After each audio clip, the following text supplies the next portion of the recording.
is the equivalent of a tax. Count Minnesota Republican Governor Tim Pawlenty has taxed and spent. So, Governor, you don't think these numbers add up?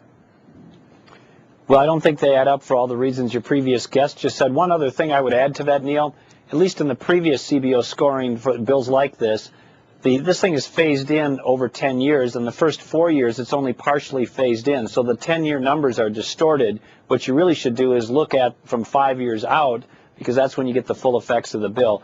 But also, the other part of this is at what price? We have a massive amount of tax increases in this bill in the form of taxes on individuals, taxes on employers, taxes on medical device manufacturers, and more. And that's going to be a significant blow to the economy. In Minnesota, we're the home of Medtronic, St. Jude Medical. We got a big piece of Boston Scientific here.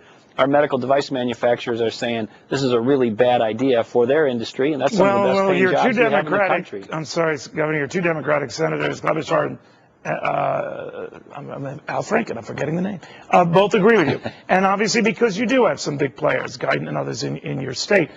But when I asked Senator Klobuchar whether she would vote against a package that had that $29 billion tax fee hike, whatever you want to call it, she kind of dodged it, but I can't imagine she would.